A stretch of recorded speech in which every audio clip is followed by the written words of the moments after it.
Hey everybody, I'm TJ Major, spotter of the 6-Cup car, the 41 truck, and I was part-time on the Jesse Love machine this weekend. Oh. The Love machine. That's awesome. Brett Griffin, spotter Richard Childress Racing, and I'm going to kick it to my buddy who wrecked on the first corner out of 5,000 corners to be made yesterday. No, it wasn't the first. It was the 11th corner. It was the first lap. Made it that far. It was the first lap. It was the 11th corner. Wasn't my section. I can't blame. I take no blame. Who was it? Freddie Kraft, spotter for Bubba Wallace. Ty Dillon this weekend. What's up, Casey? Hey guys, Casey Boat here, and again, to our special guest, remember, don't listen to anything these guys say. Anyways, who do we have on the show today? Yeah, so we back in February or January, I guess it was. I mentioned we were probably going to get this kid on the show at some point this year because he went out. He's a kid. I don't know if Casey, can you see him? He's 10 years old. He so far this year, he has won the Rolex 24. He has won the 12 Hours of Sebring. He's got multiple, or he's got at least one Cars Tour win I know of. And he still hasn't slowed down for turn 1 at COTA. That's what I was going to say. What's up, Connor? I'm Connor Zilisch. Turn 1 at COTA is not my favorite, but it was a long day. I'll say that much. I mean, Connor Zilisch. Where is that name from? Russia? I think it's German, but I honestly don't know. My great grandfather was adopted, so I don't know the whole family. Did you story. say Mooresville? Yeah, That name is not from Mooresville. Yeah, it is. It did not start in Mooresville, North Carolina. So speaking of that, you popped up on my radar. I think last year you were in the Rackley Cars Tour car. You won a Cars Tour race for Rackley guys. But where do you first of all, where do you come from, and what got you into racing? Yeah, no, I grew up in South Charlotte. Actually, I'm one of the few that born and raised in Charlotte, and have been here my whole life. So I grew up racing asphalt go-karts on road courses, and was never really a big NASCAR guy. Was never really into it that much. I raced go-karts in Europe throughout my early years when I was 10, 11, 12 years old. And I honestly wanted to go race F1, but it was unrealistic and not possible. So I met Kevin Harvick back in 2021 or 2020. I was teammates with Keelan on a go-kart team here in America, and that's kind of how I got introduced to the NASCAR world. And I got my first stock car race when I was 15 in 2022, and ever since then I've kind of been chasing this dream of racing NASCAR. Yeah, you take a really interesting development path now compared to what some other guys have. And then I see, so you're running Trans Am TA2 cars a lot, which is really competitive. Got wins in that series. Then you're running some late model stuff, ARCA East, ARCA, National Series stuff, and then obviously trucks and Xfinity this year. We'll get to that, but that's a path we see some other guys now. I think Brent Cruz is doing that a little bit. I seen Jade's kind of jumping in some of that TA2 stuff. Who leads you down that path of maybe not the traditional path to where most of these guys come from? Yeah, no, I mean, I've grown up, and I've always kind of took the mindset of I want to race whatever I can get in, and that's kind of the way I've looked at it. Ever since I was 12 years old, that I basically got to take every opportunity I can get, and I feel like I can be competitive in anything I get, and guys like Kyle Larson who do the same thing, right? Race sprint cars during the week and then go win on Sundays. That's the kind of guy I want to be, and I want to be able to get in any car and be competitive. So when Kevin Harvick got me my first race in Trans Am, he helped put it together with Nitro Motorsports, and I qualified on the pole by I think 8/10, and was leading the race until an injector failed.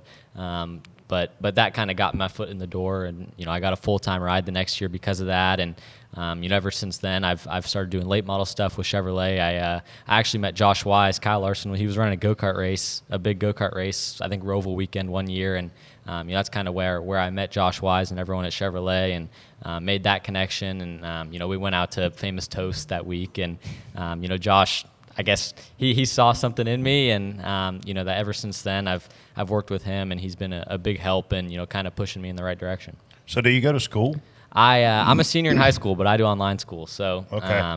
I say I'd go to school, but I wouldn't really say I'm getting an A+. You're going to the school of the real world is the school you're going to. Yeah. You're in college already, yeah. basically. So, yeah. TJ, what were you doing at 17? I was in school. Still, yes. Like Brett, real school. What were you doing at 17? I'm not telling you. So So yesterday, I noticed, we talked about 2 weeks ago coming out of the short track Bristol race. It was like, in order to run top 3, you had to be 40-plus years old. You know, I'm an old-school NASCAR guy, and like you, I grew up from 4 years old till now, just absolutely loving as much NASCAR as I could get. Yesterday, the top 3 were all under 30 years old. Gibbs, 21, third, Bell, 29, second. Byron obviously won a race, 26. Why are these young guys, including you, so much better at road racing now than what you used to be? I think it's newer, right? You know, NASCAR didn't race on as many road courses as back in the day, so guys didn't focus on it as much. And, you know, I feel like these guys coming up and, you know, guys younger have kind of come to the realization that you got to be a good road racer if you want to race, if you want to race in Cup. And, you know, William Byron, he puts a lot of work in. You know, he works with Max Pappas and, you know, goes to the go-kart track quite often, honestly. And, you know, these guys that are coming up know they have to be good at it. So I feel like they put in the extra effort. And for me, it's all I know. And, you know, the oval stuff's going to be the thing that I have to get good at. So it's a bit different for me, but, you know, it's still kind of the same concept for those guys. We watched the Ron Fellows of the world, the Barsteads of the world, going way back, come in, and, man, I remember them absolutely getting their asses kicked when we got to oval, struggling. I remember Barstead just being happy he qualified somewhere. It might have been Michigan or somewhere. So what is the biggest difference for you going from the road racing? Because I know you're constantly looking ahead. You're worried about the apex of the corner. You're setting yourself up for the next corner. What makes oval so much different? I feel like the short track stuff isn't going to be too difficult for me to get used to. I think it's going to be the bigger tracks, you know, just getting used to the car kind of being yawed out, honestly. You know, that's kind of one thing with road racing that you don't really feel. You know, you're always kind of going slower, and you're not really going through a corner at, you know, 150, 160. So, you know, I think that's the biggest thing, right? That's the guys that I've talked to, like, you know, I've talked to SVG about it, and he just said, like, when he went to Vegas, it was so weird how, you know, you feel like you're about to wreck, but really it's just how the car drives. So, you know, I haven't personally been out there to feel it yet. I'm not old enough to go race on those tracks, but, you know, based off what I've heard, I think that's going to be the biggest thing. So I have to apologize because I think I might have jinxed you on Saturday because your weekend was going phenomenally. Yeah. Right up until I said, hey, you want to do DBC Monday? And you're like, yeah. And then they dropped the green flag in that truck race, and everything in Connor's life went right to to break down your race on the truck. So let's start with the truck race because it didn't get much better that night. But let's start with the truck race. How'd that go? Yeah, no, I went into turn 1, and you know, I thought you were coming to see me. I thought like you saw me up there right behind you, and you were yeah, just that was it. No, I want to come say hi. I had that much confidence in myself. No, first of all, the restart zone, right? It was moved way back. And, you know, everything that I'd kind of looked at and studied was the restart zone being further forward. And, you know, I got on it early. I got a good jump, but, you know, Taylor stayed right there with me. And, you know, I was coming down the front straightaway, and I started moving left, and Tyler Green was spotting for me, and he's like, stay in line.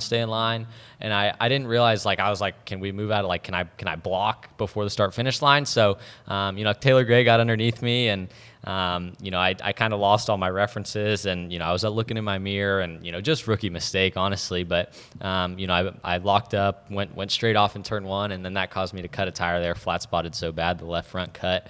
And then after that, it was just an absolute mess. I mean, I was coming through the field. I got dumped by Ankrum, and, you know, I got 2 cutting the course penalties. So I had 2 drive-through penalties. And cheater. I know. And then I was passing Majeski for second. We doored each other, and that started. My tire was going down for the last, I don't know. That was the start of stage 3, I think. And, you know, my tire was going down, and then they all got back by me.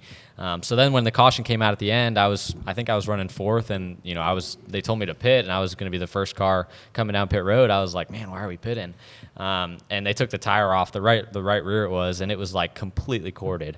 So probably a good thing, because it probably wouldn't have made it to the end, considering we had 2 overtime finishes. And yeah, it was a mess. That was my first truck race and my first NASCAR race, and, you know, those guys get after it. You know, I've raced in some competitive series before, but you know, I got my fair share of the action. I got dumped, so, you know, I got the NASCAR experience. And the thing that killed me was I was keeping an eye on him because we literally just talked about him coming on the podcast, and I'm like, if this runs 30th the rest of the day, we're not. I'm calling him, and he listen in the group chat. We'd already kicked you off the show. Sorry, I had the wrong number earlier. I don't know who this. So I got, like, watching you in practice. Did anything about the truck surprise you about how it drove? Because in turn 12, I mean, there was probably 3 or 4 times where you came in there and I could hear it wheel hopping like crazy. Yeah, no, that was the biggest thing, right? The cars that I drive, the TA2 car is like 2,800 pounds, and it's independent rear suspension, so it's a lot different. The ARCA car was kind of similar, but I didn't really have any issues with the wheel hop at Watkins Glen. So that was one thing that I had to get used to, and one thing that's probably why like 4 times I wheel hopped and blew the corner into 12. But yeah, once I got used to it, it was fine. I did it a few times in the race, but most of it was just me getting used to it. But yeah, it drove different. I mean, it like when you're exiting the corner and the inside front tire's off the ground, that's one thing I've never felt before. So definitely some things that were new, but at the end of the day, it was just another race car. I think it's easier though. I would rather see you go in there and wheel hop because then you know where the limit is. Yeah. You're finding the limit early in practice rather than find that in the race. So it's easier from a spotter standpoint when you're working with somebody, hey, back your corner up, rather than hey, you need to drive in deeper, because that usually doesn't work out very well when you have to tell the guy that. I'd love to see a stat of how many trucks you passed, because these issues weren't like he got to 20th and spun out, or like it was like drive back to the top 5 issue. All right, I'm going back here again. Drive back to the top 10. Yeah. Problem. Whatever it was, it was always. I mean, how many trucks do you guess you passed? I think I passed Stuart Friesen 4 times. Like, I feel like I saw that truck at least 4 times on Saturday. Like, you don't got any blue paint? I didn't. No, we didn't. I didn't upset him, thankfully. Did you get to dump anybody? Did you wreck anybody? No, I don't think I wrecked anybody. You want to take blame I think for the it? worst, I saw some guys complaining about how I doored Majeski, but it wasn't even that bad. He was in the way, and it was the last stage, and Corey was driving away from us. I was like, man, I got to go. But I guess I messed it up because I cut a tire trying to pass him. I was actually surprised. The rub was really bad, right? And it was weird. It was certain areas. Like it was like maybe uphill or something like that. Yeah. Because like in the 19, it was really bad. I was like, oh, he's probably got a pit. Yeah. Then it went away. Then you come down the front stretch. Into 1, it was really bad again. I was like, yeah, he's probably screwed. But then like I saw you back there, and it seemed okay. But yeah, so one thing when a spotter says, hey, you got a tire rub, and then when they say it's not smoking anymore, that's usually either a good thing or a really bad thing, because it's going to clear. It's going to clearance itself. You bring up a really good point. There's not a lot of teenagers in other sports that are coming up through the ranks that have access to talk to, Michael Jordan, LeBron James, whoever that might be. But you're literally growing up around all these guys, and a guy like Kevin Harvick is helping you mold your career. You just mentioned SVG. Is it intimidating at all when you strap in and you're now racing against some of those guys like the Matt Craftons of the world, or not coming up a NASCAR fan, you don't even know who they are? No, I mean, I know who these guys are. I don't want to say I wasn't a NASCAR fan growing up. I just wasn't super big into it. But I mean, it's I don't really get starstruck. I mean, it's definitely a little bit intimidating. Just how young I am, right? I kind of grew up. I don't want to say grew up watching these guys, but I've seen them before, and it's definitely pressure, and I'm so young, and I don't feel like I have a lot to prove, right? I've got a long-term contract with a Cup team, and I feel like I am in a solid spot, right? And they don't put too much pressure on me to perform. So I don't want to say I'm in a high-pressure environment, but I'm still trying to make a name for myself and prove myself. So when you're racing against these guys that have been doing it for 10, 15 plus years, it ain't gonna be easy. But I've got a really good group of people around me that help make it easier on me. But at the end of the day, we're all racing to win. So it's definitely not gonna be easy. All right, I'm gonna get you in trouble. Oh boy. Oh God. You ready?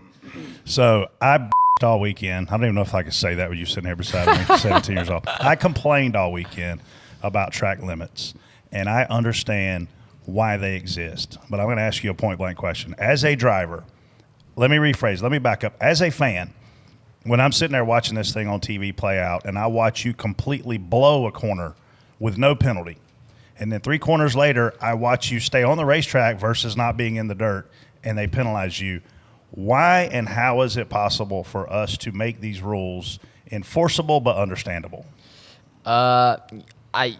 It's so hard, right? Every time that I've raced at COTA before, we've had the turtles. So like if you miss the S's, there's consequences, right? You're blowing the nose off the thing. So I don't like how they just take the turtles away and leave it up to the NASCAR people to decide if you cut it or not. Because there was multiple times I was behind guys. I was like, that guy just cut the out of that. Like I'm like, you're just gonna let that slide. But I got 2 drive-throughs, and I mean, like, I didn't feel like I was doing it that egregiously, but I just don't like how it's at NASCAR's discretion. I feel like if you put the turtles out there, it leaves us no choice but to go around them, right? You can't drive over those things. So, I mean, F1 does it when they go there, right? So, I don't know. I think that'd be the best way to. So I'm right, is what you're saying.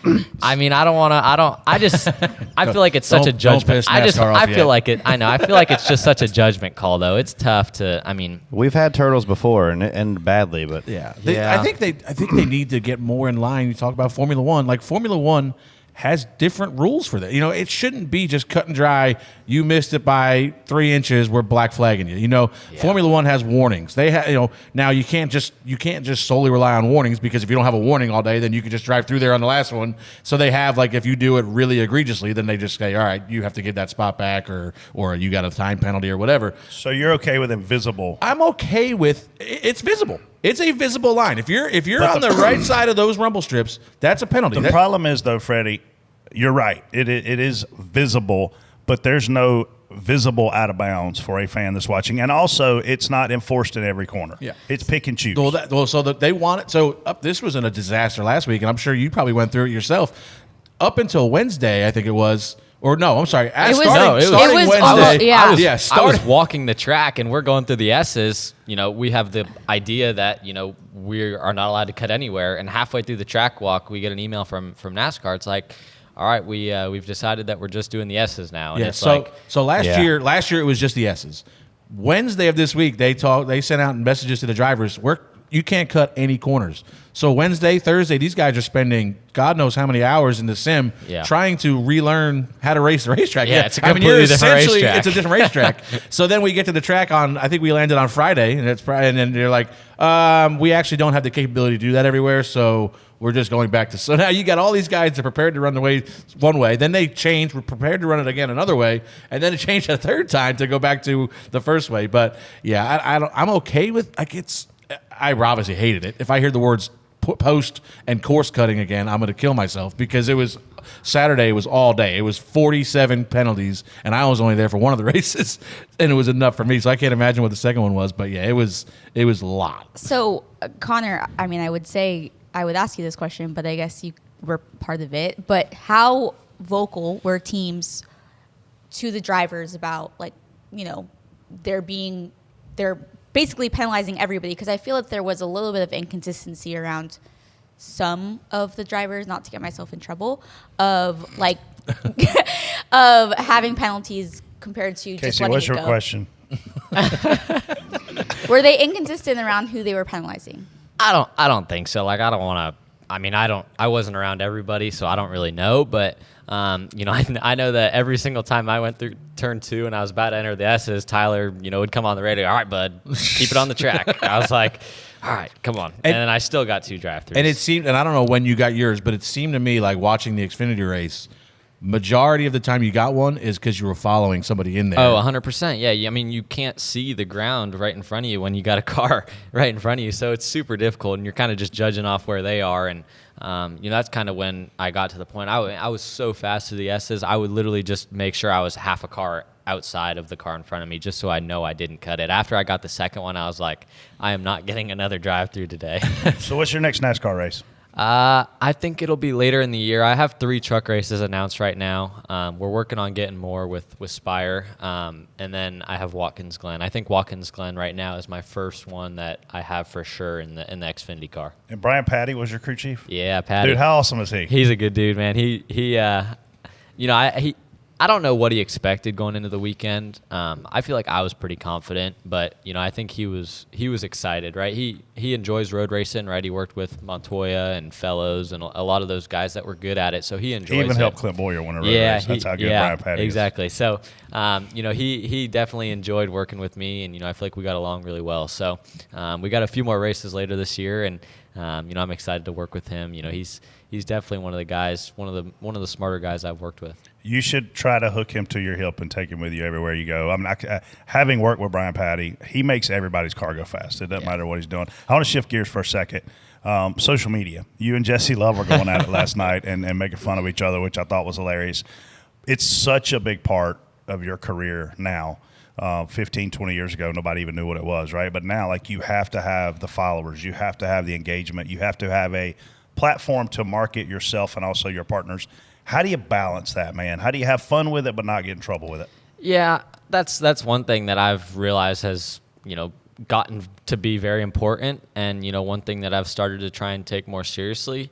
But you can't take it too seriously, right? Like, whenever people ask me, like, oh, why don't you have anybody run your social media? It's like, you can tell when somebody has someone run their social media, and it's just like the engagement goes down, and, it's just not good. So that's one thing, until I'm like to the point where I don't have time to manage it, I'm going to do my own stuff and, keep it personal. But, I feel like it's become very important, and, it's tough on Twitter, right? You can get yourself into some sticky situations if you really wanted to, but like Jesse and I, we were with each other last night when we were tweeting that stuff, and he's like, we're sitting on the couch, and he's like, just go look what I responded to Brett's tweet, and I was like, oh, you're starting that, huh? I was like, okay, well, watch this, and I was like, here, how do you like that one? One of my favorite social media moments of the year so far is Jesse tweets out, was it Daytona? I guess it was Daytona, right? It rained out. He said something about how long he's been on the pole. Oh, yeah. And then, so me and Brett texted. I texted him, and I'm like, man. And it was like 5 minutes after he posted it.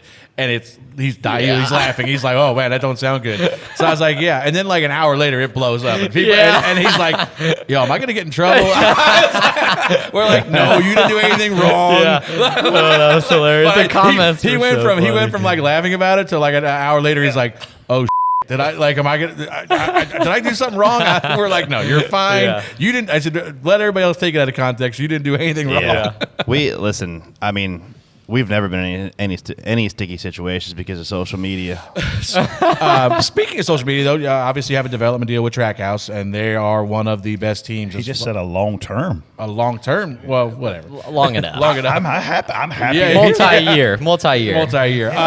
But, they are obviously one of the more engaging teams in our sport. What's it like, Justin and Ty and them guys? Yeah, it's been really cool. I honestly didn't expect for them to cover me as much as they do, right? They post me almost every time I win a race or, qualifying the pole, and, they got guys that come to my races. Yeah, no, it's been really cool to be a part of what, Justin and Ty are building over there. And, it's cool to see what they're doing behind the scenes as well, right? The deals that they're signing with sponsors, it's a tough time right now for a lot of teams, but I feel like they're thriving, and it's really cool to be a part of.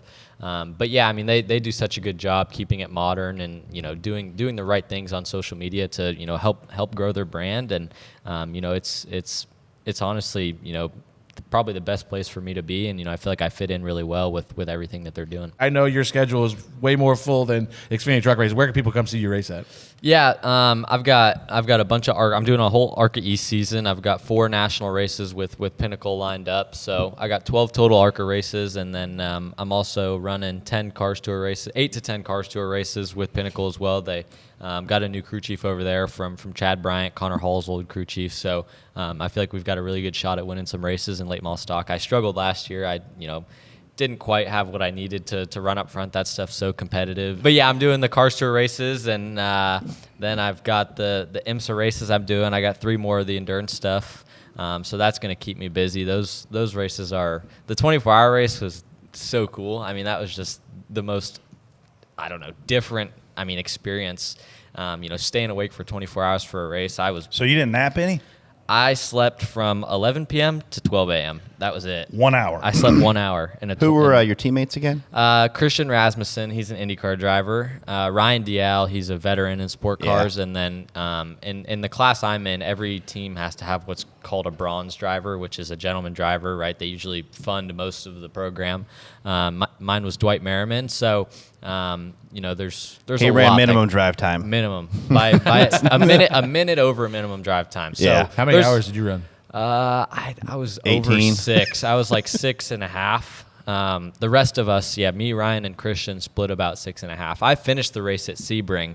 So usually the fastest or most experienced will finish the race, and that was really cool. That's what kind of separated Sebring and Daytona for me was Daytona Christian finished. He was he's a badass. I mean, he's really, really good. So it was cool to learn from him and be his teammate. And then at Sebring, I finished the race, and that made it special winning that one. And, I was going against guys that have raced in F1 and IndyCar, and, wow. Yeah, that car's just so opposite. I'm mad at Kyle Busch right now because he is the reason that Connor can't race NASCAR. Yeah. Kyle Busch came in and they were like, whoa, we got to slow this phenom down. And Kyle Busch was a phenom. And they were like, we got to make a rule on how old you got to be to run races. And that's why. That's one because thing. at 17, man, I can see you're mature enough. Obviously, you're fast enough. Like, you're ready. Yeah, that's one thing. Like, do you guys think – I mean, I don't want it to change now because I've already been hurt enough by it. If it changes now, all it's going to do is help the kids coming up behind me.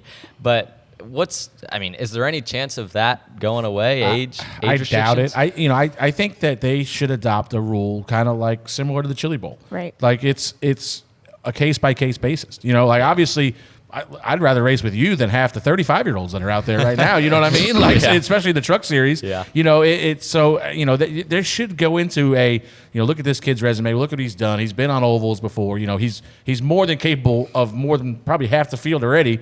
It should be relentless. But then the problem is, like the Chili Bowl, all of a sudden they drop the age limit and you're going to have 400 requests for 10-year-olds, and that's you gotta be able to weed them out, by the kids that are ready versus the kids that aren't. I think. Freddie preaches consistency. Now he wants everything to be open. But no, I just said I don't want it to be open. It's crazy though because I think they just changed the age for legends to 10 last year. I think. Yeah. Right. So Keelan was coming up, and Kevin wanted him to race legends, but the age I think was 13 or 14, which seems kind of realistic. But I think it's either 10 or 12 now, right? And you've got these kids that are 10 years old racing legends, and you can't get an Xfinity car till you're 18. So how do you fill 8 years with late models and ARCA? Like, that's why I'm mad at Kyle Busch. That's what I'm telling you. But there's not many. I mean, there's not many prospects that come along that are probably able to do that. I feel like there's you know what I mean? few. Like there's a few. There's probably maybe 2 or 5. Yeah, I was gonna maybe a couple, maybe not even that year but there's you can hand pick them out on one hand probably these kids. Hey, this kid's probably good enough to be moving up a little bit. But if you hit the accolades, i.e., win the 24 hours of Daytona, you win Sebring, which by the way is a big deal. I mean, we almost go faster than the Cup cars at Daytona in that thing. I just don't know how you got people that are going to say, well, my son or whatever, they started in this race because honestly, it's not really hard to get into a car. I mean, it's pretty easy to get into a car at Daytona, isn't it? Yeah. You could buy your way into it pretty easily. And that's another thing. But you can't buy your way You to can't victory win. lane. Yes, 100%. You don't want to put it in you don't want it to be a judgment That's what call I'm saying, at the same yeah. point, though. So it's like, it would be so tough to, make it off a resume Yeah. deal. So when do you turn 18? July 22nd. And you have quite a few races lined up with Junior Motorsports after that, right? Yeah, 4. Yeah, 4 you have them. Watkins Glen, Kansas, Miami, and Phoenix. So, Yep. I mean, you're pretty much. Oh, you're running Homestead. Yeah, I'm in for a treat, Oh, aren't yeah. I? So he turns 18 soon, and I guarantee we'll be seeing him quite a bit. I'm doing the truck race before it, but still, man, that's going to be. We definitely appreciate you stopping by, and I'm going to close out with this. As good as Brian Patty was and really smart to work with, we're going to go ahead now and apologize on behalf of the spotter you're going to have in the 88 car moving forward. Is it TJ? Yeah. Oh, you're going to tell him to shut up. You're going to tell him to shut up for sure. Because he's going to be telling you everything you're doing wrong. All I heard is keep it on the track, bud. Yeah, keep it on the It sounds like I'm going to be saying that a lot. Hopefully not. Man, good luck to you this year. I appreciate you stopping by, and hopefully we see you back here soon. Yeah, thank you guys for having me. We'll be appreciate following it, man. along, man. Thank you. Have a good one, guys. Good luck, brother. Thanks. Say goodbye to busted brackets because FanDuel lets you bet on every game of the tourney. Whether you're betting on a big upset or a 1 seed, it's time to go dancing on America's #1 sportsbook. You can bet on everything from money line to over-unders to which team will cut down the nets, all on an app that's safe, secure, and super easy to use. Take the court with $200 in bonus bets, win or lose, when you place your first $5 bet. Visit FanDuel.com/DBC to get started. FanDuel, America's #1 sportsbook. 21 and up and present in NC. First online real money wager, only $10 deposit required. Bonus issued as non-withdrawable bonus bets that expire 7 days after receipt. Restrictions apply. See full terms at fanduel.com/sportsbook. Gambling problem? Call 877-718-5543 or visit morethanthegame.nc.gov. Hey, man, it's cool. Cool Connor stopped in. I want to say one thing before we keep this thing rolling, Casey. He sent a tweet out the other day that basically was, I'm doing this for the people who love me, not the haters. And what a mature, head on his shoulders, talented kid. He may be the next real big thing. Yeah, I seen Jordan Bianchi had tweeted something or posted a story where he said a prominent figure in our sport says he's going to be a future Cup champion. And, he didn't reveal who it was, but, I think that's Larson what people revealed it himself. Did he? Yeah. I mean, yeah. So then if it was Kyle, that's big praise coming from somebody like Kyle Larson. Wow. Agreed. Cool. Well, shifting gears to the Cup race, William Byron dominated, winning his second race of the season. That's the first repeat winner for 3 straight seasons since Jeff Gordon did it. So I don't know if that's tells us something about the future for Byron or even this year with the championship, but I mean, safe to say he had a solid race. What about you guys? How was Brett?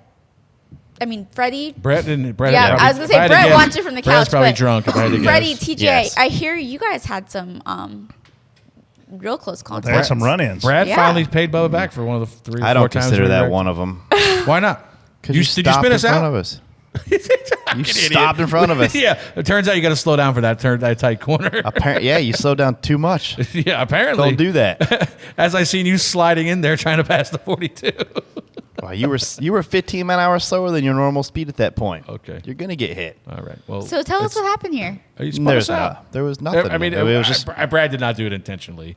I No. think Brad was racing the 42 and just had him locked up and got into our left Well, rear. they did stop in front of you. You were way slower than your normal corner speed there. You're not gonna say that. I don't really honestly don't remember, but I'm sure you went back and looked at S&T. Oh, I did. Yeah, so- I did look at it, but I mean, it was just But typical. still, like when you rear end somebody on the road, who guess whose fault it is? That all depends. That's all up for speculation. Yeah, there was. TJ I don't had know. TJ. That was the. I mean, me and TJ both had a very long race. I want to talk Oh, yeah. about the first wreck that you were in. I don't even know what happened. Like What- Freddie, I don't know what happened. I saw those guys 3 wide, and I went back and watched the replay. And you would think that Corey LaJoie knew he was 3 wide based on where he was entering the corner. And then when he came back onto the track, Freddie, did you not give him enough room, or did he just crash the party? So What had happened hang was on, I like this sorry, I was answer in the middle of already. a text. So no, Corey runs out wide, and I don't know what he was told. Bubba was told right side. I don't. Was he told 2 right side? He was told right side, so he didn't know we were 3 wide. It kind of looked like that, Yeah. but I didn't want to assume. And I don't think Corey knew the same. There were 2 on the left I side. think, Corey, I think they're wrecking no matter what. I don't think we ran Butt Martin into Corey. Corey has to come back on the track there because he's going to run into the grass if he doesn't. But Corey's coming back, and I think he's going to chop Martin no matter what. We could have done ourselves a lot of favors. Where is this at? Into 11? Off of 11. Off of 11. Yeah, okay. so Corey runs wide and then comes back. And when he comes back, he kind of runs us into Martin, and we all kind of meet in the middle. And it destroyed our right front. But I think we could have all. I don't think it's 100% Corey's fault. I think we all. It's definitely not Martin's fault at all. He was an innocent bystander. We could have all helped each other out a little bit more there. But it just sucks on lap 1 that happens, and then here you are, the rest of the race, kind of chasing your tail. This is where, too, like if you're watching and you're not a very educated, hardcore NASCAR fan, was Corey LaJoie on the racetrack No, at corner exit? no. Not at all. Not even a little bit. All 4 tires were completely off the asphalt. Yeah. So as a fan, if you're a new fan coming from Netflix and you're watching this, it's confusing. Well, that's what I'm saying. Like, and this is why I don't want to feel like I'm piling on Corey because I was the innocent. My guy was involved with it, but like, we didn't put you out there. You know what I mean? You ran yourself out there because you're trying to get a strong exit off of 11. Now, we could have cut you a favor and let you back on, but nobody's obligated to do that, and instead you just come across and chop Martin, and then we all end up wrecked. That's a mistake on Corey's part, whether he wants to admit it or not. But at the end of the day, like, I get it. Like, you ran out there and you need to get back on the racetrack, but it's not our fault you're out there. Yeah, I don't think it's anyone. You can't really point at someone 100%. So just one of them situations. Casey, I just looked. William Byron has won 8 of the last 42 races, basically 20% of his starts in the last 2 years. That's really good. Yep. I mean, 12 wins total, but the majority of them have come in the last 2 years. Since he got hooked up with Rudy, right? Yeah, for sure. That definitely flipped a switch for William. And, sometimes like Chad, it was Chad before Rudy, right? I mean, Chad's, obviously, we've seen in the past, Chad's not the easiest guy in the world to work with. Yeah, he expects 100%. and demands a lot, and, sometimes things don't gel like that. But they kicked everybody's ass when they ran trucks together. They should have dominated and won a championship. I think they blew a motor in the playoffs and were eliminated before the end of the year. But, yeah, once they got back together, now they just clicked. I want to say one thing before we dive into all this other stuff, too. SVG, obviously very, very talented. But we did see that he's human. 20th in the Cup race, 27th after his penalty in the Xfinity race. Yeah. I mean, the Cup race, it was – and we talked about this last year when he went to Chicago and won. That was a perfect storm for him. 100%. That was, his wheelhouse, cars he drove, that type of racing was perfect for him. When you go to places where we've been before and our guys have got laps and you're kind of – you're going to get in where you fit in. You're not going to be a standout there. I mean, he's obviously a very good road course racer. We saw that on Saturday. He kind of, he drove up past AJ and was going to go on to win that if there's not a late caution. Yeah. But, he obviously, I'm not taking anything away from him. He's a phenomenal road course racer, a phenomenal race car driver. But when you get out there with 36 other really good race car drivers, especially places they've been and made laps at before, you're kind of just one of the guys again. And he should do that in the Xfinity Series. Yes, because those are the up-and-comers that are learning, and he does this for a living and overseas. So you could clearly see on Saturday there was 4 guys that dominated that race. Whether they were running in the top 4 the whole time, it was SVG, AJ, Larson, and Ty Gibbs. Like, they were the clear fastest 4. They kind of got away from everybody, and then Chandler was 5th. It was obvious one of those 4 should win the race. Yeah. Yeah. So you could see the gap right there in just and you could see it. I'm gonna give them the benefit of the doubt and say that NASCAR called that race yesterday exactly the same as they called Saturday's race, and you saw 47 penalties on Saturday, and you saw, I think, 4 course-cutting penalties yesterday. And a lot of the course-cutting penalties on Saturdays were guys that ran on Sunday. AJ, Ty Gibbs got one. I know SVG got one. There's guys in those races that got penalties. Mm-hmm. So, the talent level, I don't think people appreciate how talented the Cup Series field is all the way through. Really. Well, that's what we say. That's why the race is, you give these guys a car that's easier to drive. Not that it's easy to drive, but it's easier to drive than an Xfinity car or even a truck, in my opinion. There, I mean, those cars are sliding all. The truck and Xfinity car slide all over the place. This Cup car is. It's literally like you see them RC car videos where them guys, it looks like an RC car going through there, and they're flying. But these guys they're so good and accurate, man. It's if you give them something that handles so good like that, it's hard. Mistakes aren't really made. In practice, I was down there in 12 in practice stuff. There was so many wheel hops in truck and Xfinity stuff. Cup car, rarely, I think only 2-3 guys missed a corner in 12 in practice the whole time. In truck and Xfinity, it was every couple minutes somebody was sliding off there, missing it, and you just don't have that in the Cup Series because the talent level's up, and the cars are easier to handle. Not that it's, obviously when you get to the Cup Series, the gap, the window it's so tight. You got to be so good when you're there, but it's definitely really hard. Did you see? I don't know where you guys were spotting from. Did you see the Chase Elliott situation where he lost control of the car and he ended up, quote, out of bounds, and they penalized him? No. So in that situation, he's coming up on a left-hander than a right-hander. The left-hander, he loses it, and he gets completely sideways, and he washes, catching the car, washes, quote, out of bounds through those S's. They penalized him, for doing so, whereas in a typical NASCAR race, there is a penalty for missing a corner, or you have an opportunity to save it, i.e. you're hitting the wall, you're running through grass, you're spinning out. I was in complete disagreement that he should have been penalized the way that he was penalized for literally saving his race car. Yeah, I don't. To me, if you're going to miss an S like that and you slide off or whatever, make it like the Watkins Glen. If you miss the bus stop, you got to come to a complete stop over there, and then you take off again. I don't think you should be. He probably had a drive-through penalty. He did. That's a huge penalty for just Blowing a corner. Yeah, so I don't know. I was listening to like Half the Teardown so far, and they said that was brought up, and NASCAR said there just isn't a place like we have at the Roval for them to stop. Like they because you're not, if you blow in that S, there's I don't know even know what the back of that track looks like, to be honest with you. But that was there. You need but a track walk? This is where I talk. No, I don't. You know how long that track is? It take me all month. 3-something miles. Like one of them little scooters. I blow the tires off of it. But this is where I think that you need to have warnings. Like this could have been very easily satisfied with, don't do that again. You at least get one warning, like, because there was no warnings. I mean, the warning was like the typical deal, like probably a driver's meeting. This is your warning. Because that's what happens with other rules. Like, we're going to enforce this today. Consider this your warning. But I think you could have like. God, listen. I don't think warnings should happen right behind other cars like that, but I do think there could be a warning for completely blowing it and saving your car. You're wrecking. You wrecked, but you didn't wreck. I think that and it's so.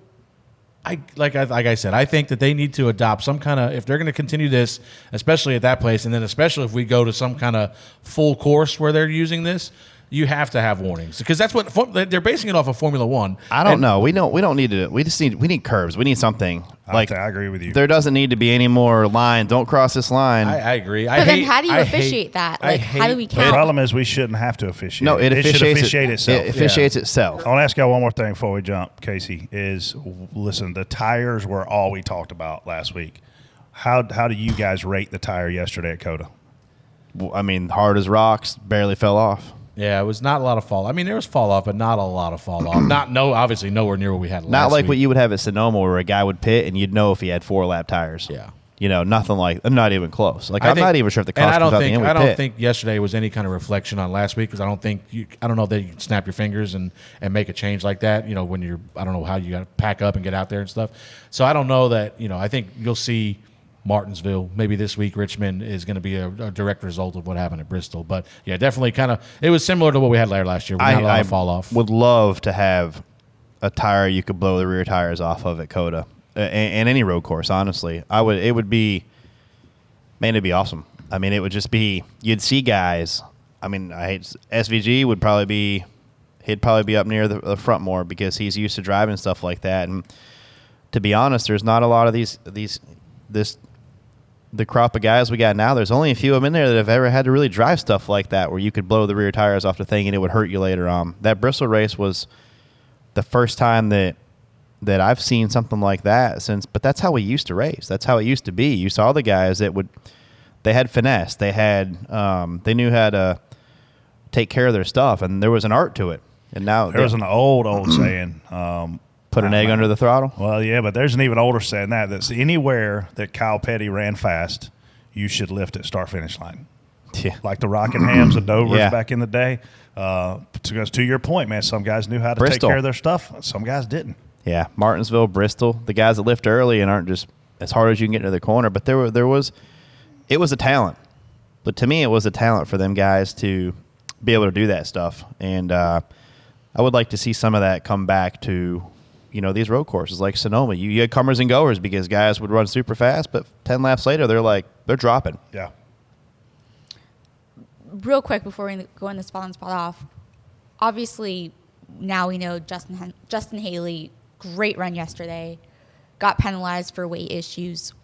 Can you take us through what the inspection process is post-race? Well, let's start with this part first. Random is not random. No. You aren't going to pick. What are the odds that they spin a wheel, 5 through 40, and it land on Justin Haley's number, who, oh, by the way, had the best race going in Rick Ware racing history? Yes. Yeah, they had a really good race. To be honest, I don't know. We don't know for sure. I don't know. Nobody knows here that he was a random or not for sure. But that's the only thing that makes sense, because he wasn't in the top 10. I don't think they run every car across the scales.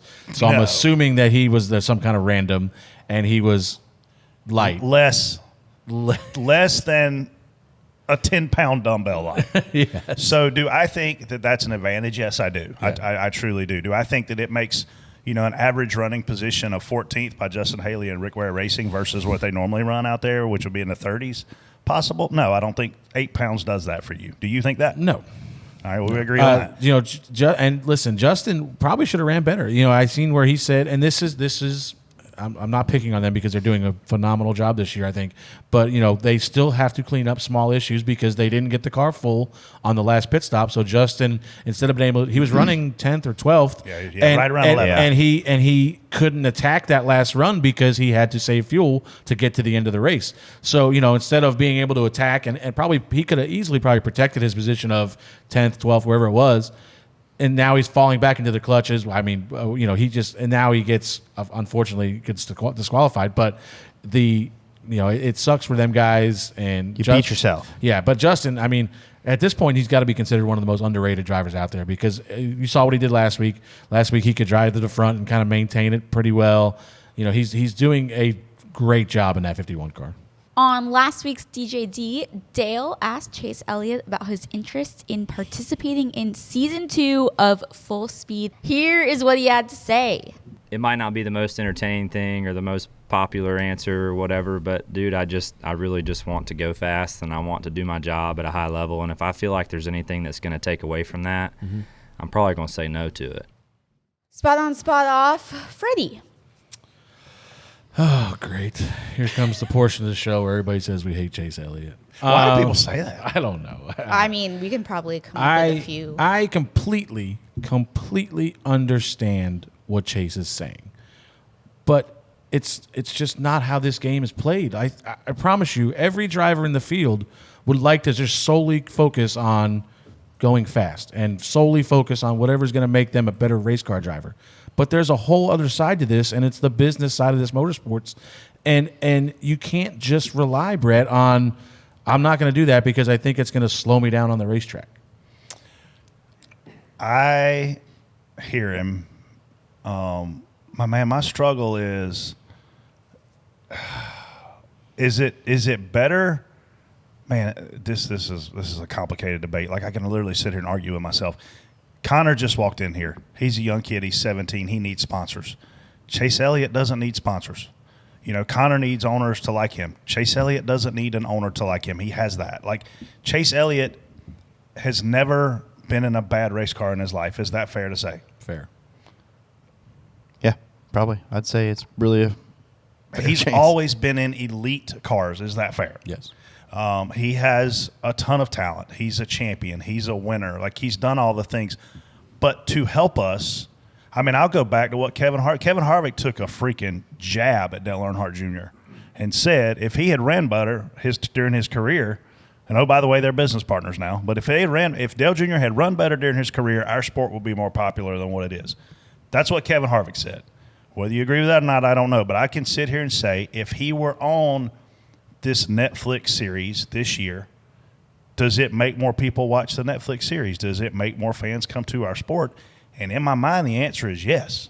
I mean, Jeff Burton told me all the time, you're supposed to leave the sport better than you found it. You're supposed to do things to help grow the sport. You're supposed to do things to help engage with fans, engage with sponsors. And so, man, when he says that, it's like selfishly, he doesn't care.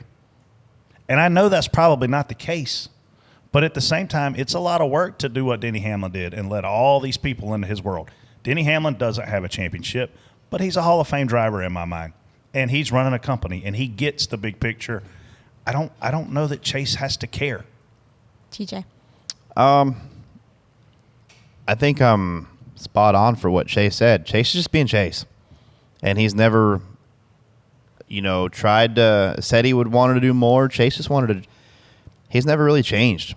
In my opinion, he's been the same way. He just wants to race and go race, and he doesn't really, I think he does what he's asked to do with his company and his sponsors and stuff. But, as far as doing stuff like this, that's just not Chase's personality to me. And, Chase is just being Chase, and it's hard for me to – I want him to do it. I want him because, Chase is he's a pretty funny dude once you get to know him and stuff, and he's a good guy, and I think it would it would do a lot for the sport as well. But Chase is just being Chase, and I'm gonna I don't think he needs to be somebody that he's not. I don't you never see. I don't think. I mean, I think him and Blaney went back and forth a little bit, like jokingly last year. But Chase is not the guy that's out there begging to be the most popular driver. He just somehow happened to be the most popular driver. But why is he the most popular driver? I mean, I'm sure it's, his dad was a multi-time. What's the number? It's got to be crazy. Teens. I think that was a huge fan base that carried. He inherited 2 huge fan bases because he had his dad's huge fan base that won multiple most popular driver awards, and then he got in the 24 car, which already had another huge fan base off of Jeff Gordon. So he inherited 2 really big fan bases, and we give him on here all the time about not doing much to deserve that award. But it's like to TJ's point, you see the numbers. Our TV numbers are up 10, 15% every race so far, it seems like this year, and you got to think that has some kind of reflection on that Netflix series, much like it did for F1. And I just want him to be part of it because of you think it has that much more effect if he's there. But to your point, TJ, that doesn't fit his personality. That's not him. He's not super outgoing, publicly, I should say, a nice person. But that just doesn't fit his thing. But to that point, Brett, and I think we heard it somewhere. I think it was maybe the Barstool Large from Barstool mentioned it. He thought he heard boos for Chase during the Bristol intros, which is I didn't hear it. We were inside. But if that's the case, do you think he's ever in jeopardy with stuff like this? Is he ever in jeopardy of losing that most popular driver award? I mean, he could, man. I mean, when you look back and he hadn't won a race in a couple years, and obviously he's coming off of injury, he's coming off surgery. Didn't he have shoulder surgery? Yes. And I don't think, that probably gets enough attention. That takes a while to come back from. It's no different than when we sat here with Jamie McMurray, and I said, I don't want to see Jimmy Johnson get in a race car and struggle. I don't want to see him tarnish his legacy. And it doesn't matter what we want or what we think is right for somebody. They're going to do what they want to do themselves. I am spot on for him coming on the Dale Jr. download, to be honest with you, because why wouldn't he? Yeah. But he hasn't. I'm sure they've asked him for years to come and be on that show.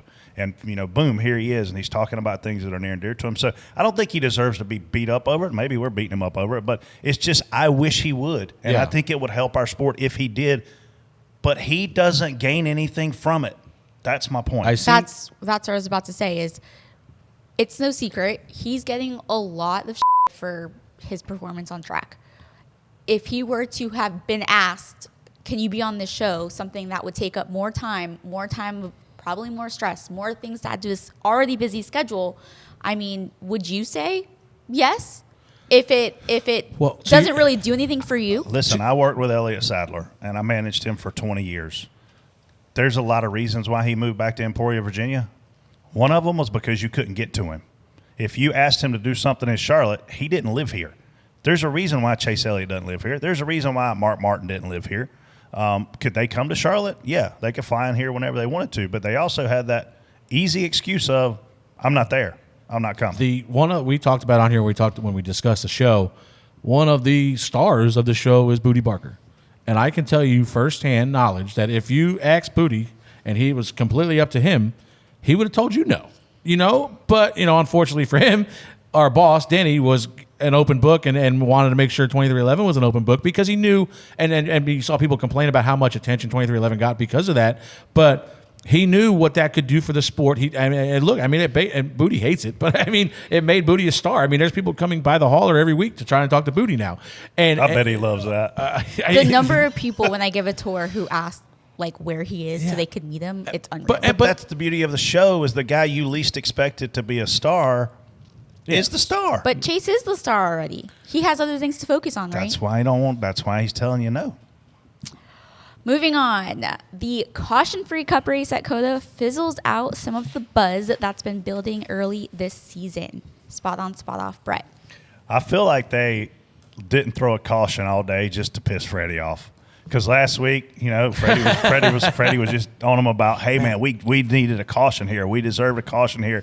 I feel like all them guys. Listen, there were opportunities to throw cautions. Not really. There was a lot of spins. And well, stuff, there were a lot of spins that were about to happen on TV, and TV would cut to the next shot. Like there was a deal going up turn one where this car goes flying out of the camera angle, and then they cut to something else. But I am all for a race playing out organically.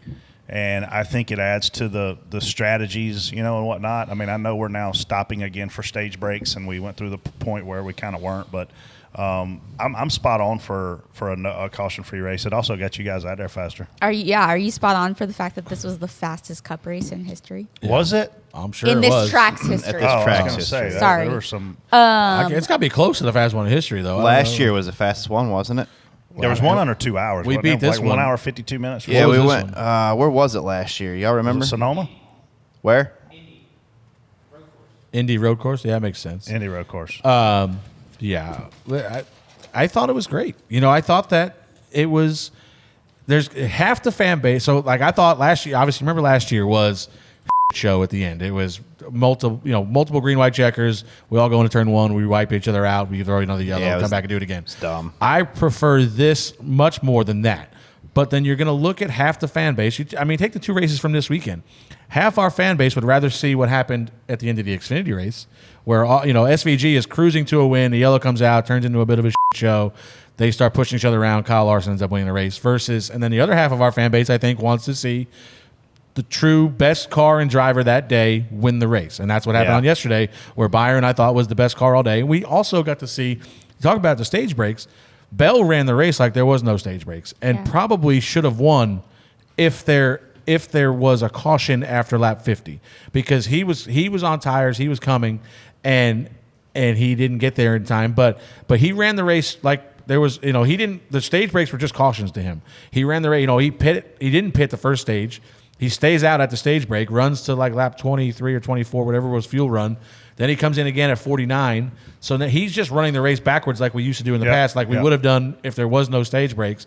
So, I think you have 2 different strategies. They're both playing out well. I think a caution might determine the end of the race there, but I thought there's not much more you can ask for out of road course race.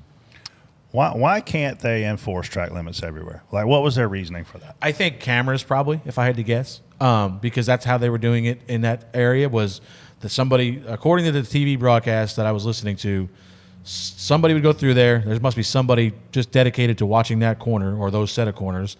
They would flag it, review it, penalty or no penalty. Yeah, it wasn't instant. Yeah, and I think that they're relying on some kind of camera system for that. And they obviously, I don't think, I'm sure they have cameras in every corner, but I don't know if they have that specific, cameras that are that well, You would need something almost above it to get the right angle, because we saw, you look at the angle of some of these cameras too, that Atlanta finish last year between us and Christopher Bell. Remember how it looked like he beat us to the line and the camera was a little bit of an angle? Sure, yeah. Then you go back to the start-finish line, we're in front of him a little bit, straight on. Yeah. So if you have a little bit of an angle, it could change. To me, the only real way to do it is something above it, looking straight down on it. But I don't even want to get in that. I don't even want to be in that box. These tracks need to have things that you can get in trouble with. It, like the wall. You said wall. What Chicago doesn't need track limits does, because it has its own. Yeah. And we need, I don't care if it's a sand trap. I don't care if it's a curb. We need something there to say, hey guys, there's the line. You step over it, you're going to chance a lot of stuff. We're penalizing you. So in the right-hander where they were literally running off the track, that is not considered to be exceeding track limits. What was that advantage? Well, you had to run there because there wasn't an advantage to going off the track, really. You had to run there because if you got 1 foot to the left, the track was so dirty that you were going to wreck. If somebody went too wide, people wrecked by themselves getting off to the left. It was so dirty. So if you ran on the track, you were penalized. Basically, yes. But if you ran off the track, it was so fine. you can. And there was times. There was times. I was watching Saturday's race, and so what happened? They filled it in for Sunday, but you could see by the end of the Xfinity race, there was a large hole there. Rut. Yeah. Yes. So because the guys would not only hook the apron or the red kind of rumble strip, but then they would get their right side tires off into the grass, and it was just literally digging a hole. And then I seen one time, late in the race, SVG was in the air. He bottomed out and it was flying. I'm like, man, I don't know if I'd be pushing it. But then you have no choice, because we were talking about with Connor earlier before the show started, and I watched Briscoe do it a couple times because we were trying to chase him down. If you got, the track was filthy, because all that dirt and stuff that was there was getting just pushed out onto the racetrack. And if you got your left side tires just a little too far, a quarter car width, maybe less, to the left, and you touched that dirt, you were on ice until you got up to turn 9. So it was. You were getting passed too. Yeah. Oh yeah. If you didn't spin out. Xfinity Series, rest of the year, some road courses coming up. That was the only road course race for trucks all year, so congrats to them. But will anyone other than AJ Allmendinger or SVG win an Xfinity Series road course between now and the end of the year? I mean, yeah, they didn't win this one. Well, this one had Ty Gibbs in it. Oh, Larson. This one had Larson in it. You're gonna have the 17 car, I think, in all of them, whether it's Larson or But Byron. Barset ain't outrunning SVG. Who's running Portland? How many ever run in Portland? Yeah, I'll tell you who might win one. I'll tell you right now who might win one. It's Connor Zilisch. If he's getting in the 88 at Watkins Glen, he's going to be hard to handle. I mean, that's somebody that's going to challenge him. I hope. I don't think there's any regulars. Like, we used to see back in the day would be Custer and Briscoe could kind of run, which Custer's still there, but he didn't seem like he was much of a factor this week. We're in trouble. Wow, boss here or something.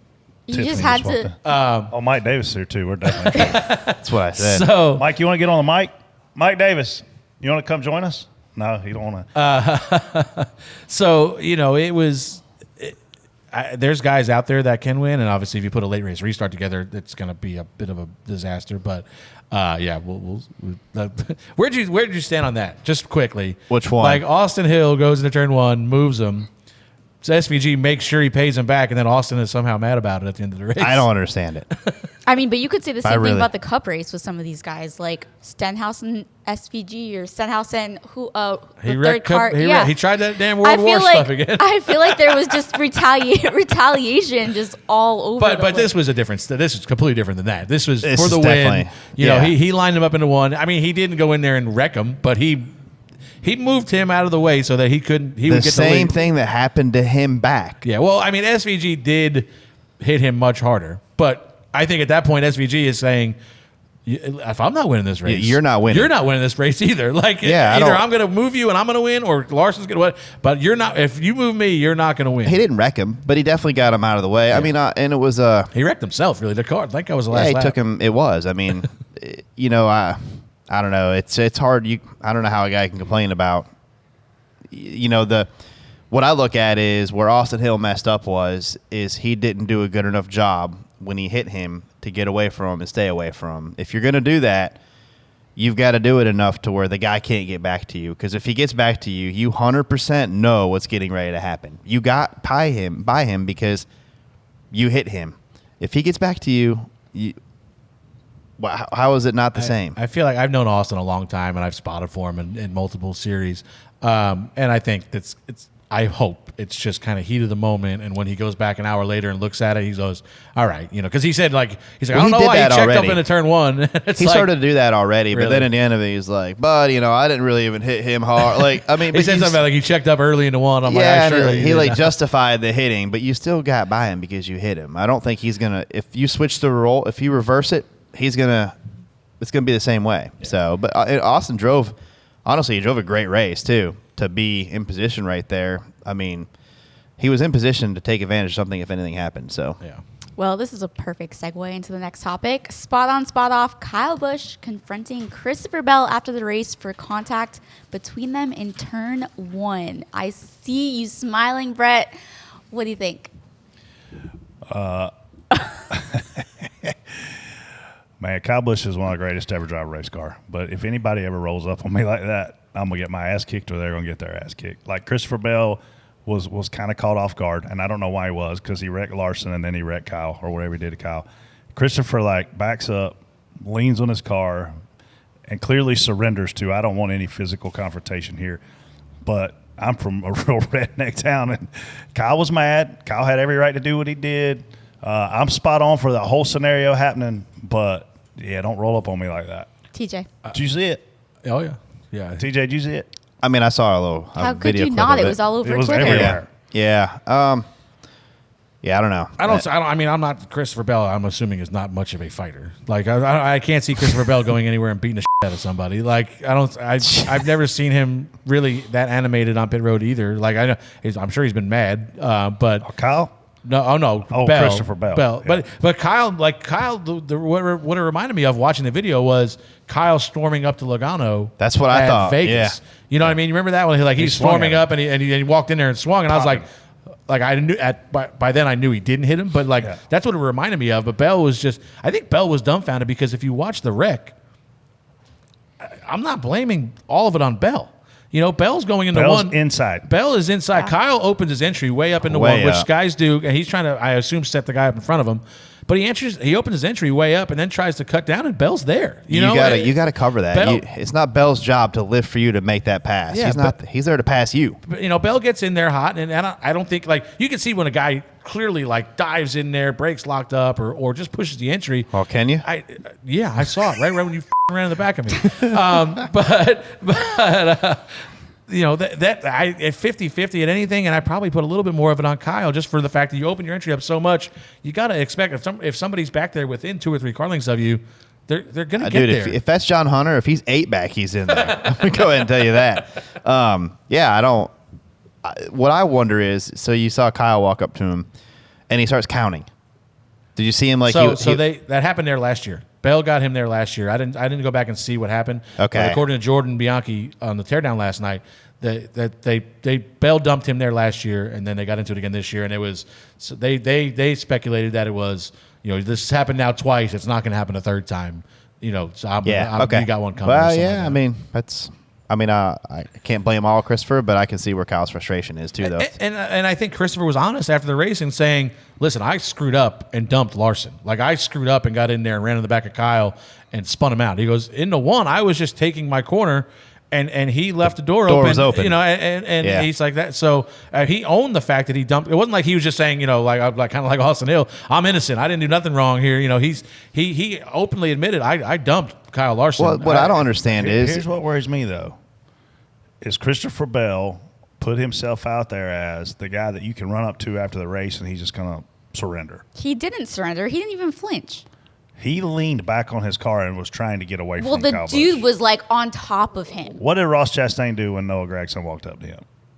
So you're saying He rolled Christopher up should to have him. swung? Christopher should have punched him in the face. I'm not saying that anybody should have punched anybody. I'm just saying Christopher didn't want a part of that. Christopher But did not want any part you of that. did hear him say at the end, No. like, dude, okay. I know you have a bromance with Christopher Bell, but let's be honest. If he was in the wrong, I would absolutely say it. But he didn't even flinch. The comments show, like, he literally was like, okay, like, I don't know what you want me to do here. Okay. What I was going to say is the part that Just bothers saying. me about this is Kyle's done this before, and if you remember, you were full-time spotting here then too. At Bristol, Brad's driving the 22 car. Kyle's passing him, and Brad's still outside him on the backstretch. Well, Kyle clears himself and goes across Brad's nose. It's not Brad, you know. So what's Kyle do? Goes up the racetrack, lifts, and lets Brad go by, and then just spins him out. Like, you can't. I don't know. To me, Kyle's been in situations like this where you make your own luck on things, and it's not. You shouldn't let the door open. If you don't want somebody to be in there, you shouldn't leave the door open. But I think also Kyle has been driving long enough that he just kind of thinks the guys should respect, like, okay, this guy's not going to make the pass on me right here. He can barely get his nose there, which is probably true because I don't think Bell was going to make the pass. But you know, I think Kyle was just thinking, okay, well, the guy can't make the pass. He's not going to go for it. I can work on this guy a little bit. And then he goes to make his move, and Bell's there. Not saying Bell can't make that move because he can do whatever he wants if the door's open, but I just think Kyle thinks that some of these guys are going to give more respect to them.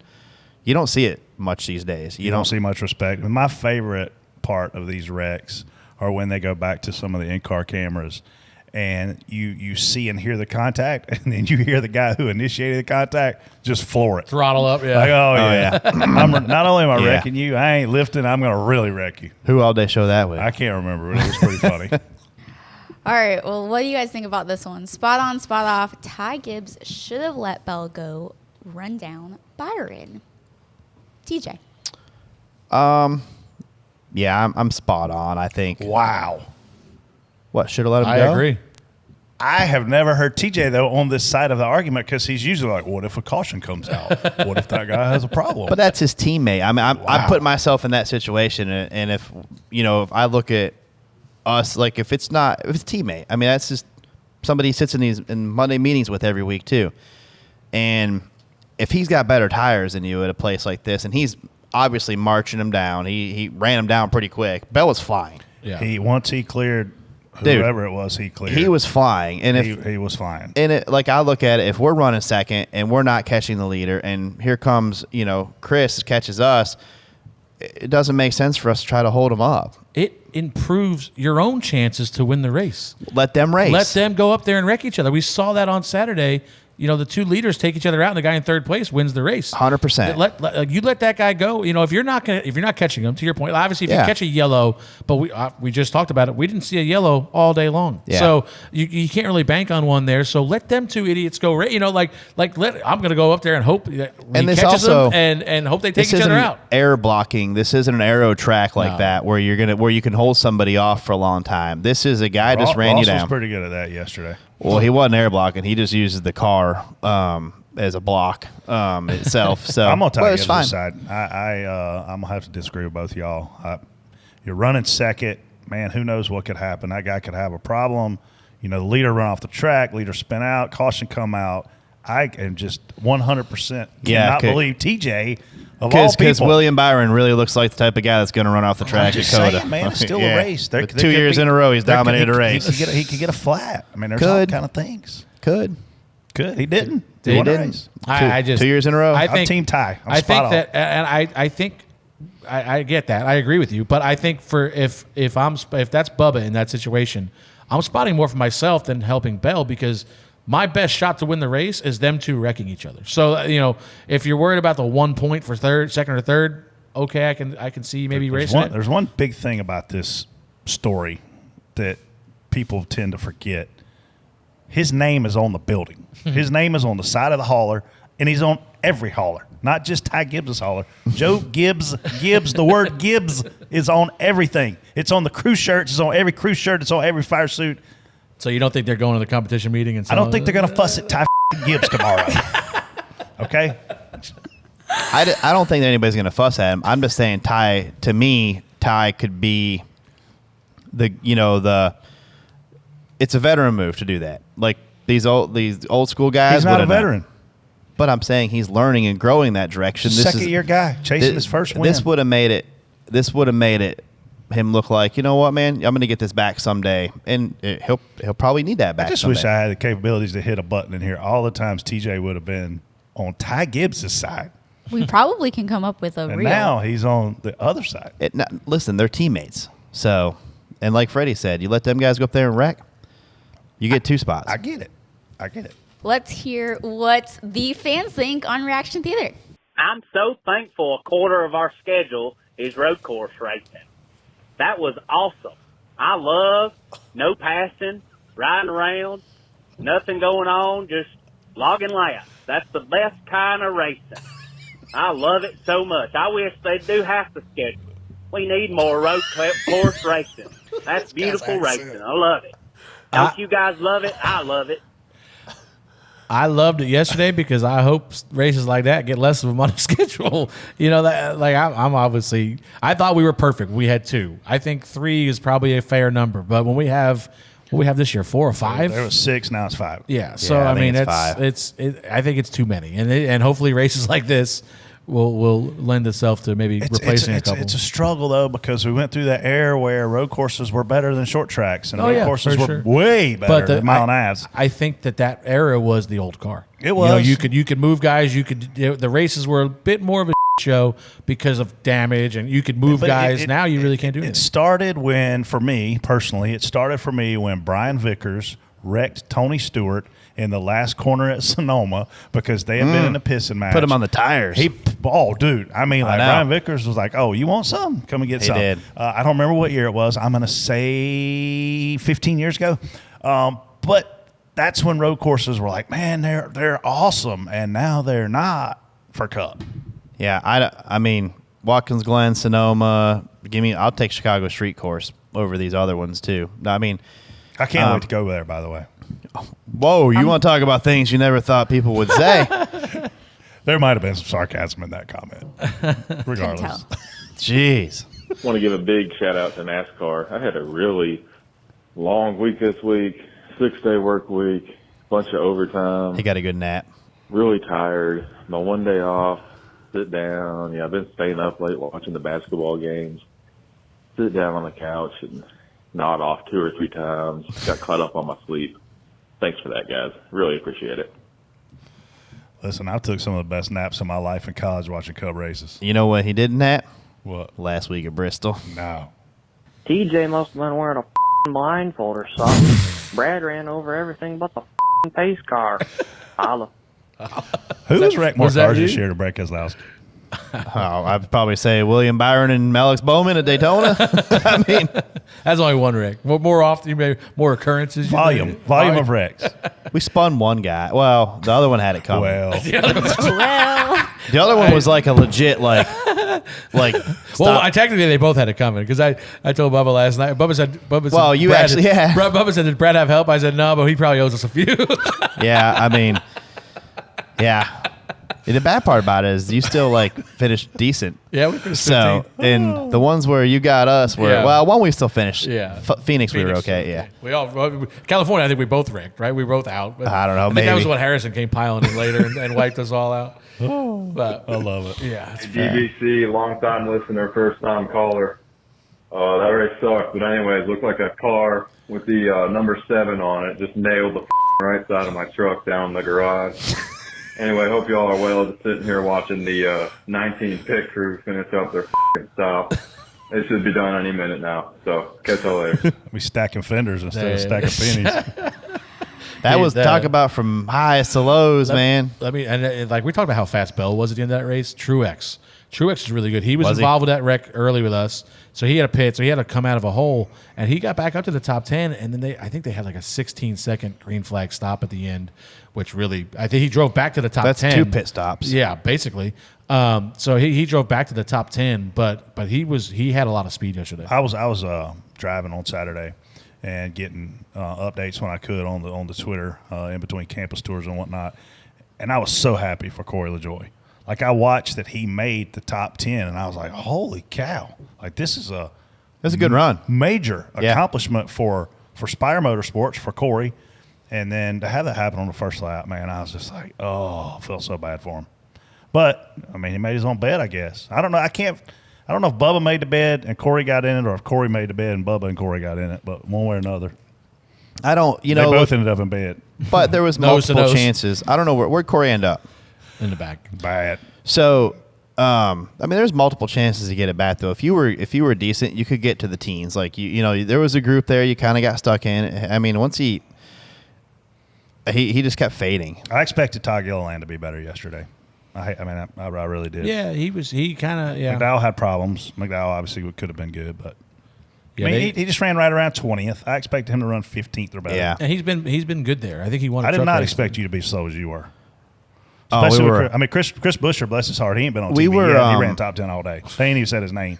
We actually were on pace to be basically where Denny was, and because we were racing with Denny, and then we got into the mix there, and it was just too late in the race at that point. We pitted at the very end. I don't know if you saw you that. did? Okay. We pit because we thought we gave up like 2 or 3 spots the last 5 laps because the caution did come out, and you figure half probably going to pit at that point. Yeah. You know what I mean? Like, and we weren't going to pit, so we were going to try to jump half of them. So it Brad didn't said work he out. would come on here. When are we going to get him on? I don't think this is a good week. I agree with you. This was not. This a is good not the one we want to talk We about. should get him on after the next plate race. Plate race. He might be in protective Yeah, custody. that was being funny. Well, I'm looking to give you a reason The for the public hates you after plate races. They literally hate you. it. That's fine. They can hate me all they want. I'm on here for the people that love me. I give that race an F1 out of 10. I don't know what I just watched. I watched a half a race with track limits, a penalty to Chase Elliott, and I don't even like that guy. And then other corners, why did they even pave the track? Because they're running like it's Bristol dirt out of turn Is this 8. you? You disguise your voice better? I don't know. I've had a hell of a season so far, so I guess we got to have one stinker. I'm just telling y'all what the fans are experiencing at home. At home, yeah. And this guy clearly is a genius because he has the same opinions as I do. But this is the way you interpret the f***ing race. It cannot be this way. It's hard. I can't imagine what it's like if you're, especially a new fan, if you're coming off this Netflix deal and you're not really accustomed to, you've not seen a road course yet, and you hear this guy's got penalty for course cutting, and then you see somebody like drive into turn 8 and not even touch the racetrack, or it's I can't imagine what that's like. Back it up even more, real quick. How many sporting events have you and I watched at a bar? A lot. I mean, hundreds? Probably. Imagine sitting in a bar as a fan With and no you're sound. watching with no sound, and you're watching, and your guy's running 13th, and all of a sudden He's gone. he's gone. He's 30th, and you're like, what happened? You have no idea what happened. You think he pitted because he had a problem. He didn't have a problem. Yeah. Yeah. It's too confusing, too discretionary. Anyway. All right, so this was first time ever going to a race. Had a great time at the track since 8:30 in the morning. Holy crap, that was a boring race. 15 to go, I could not keep my eyes open.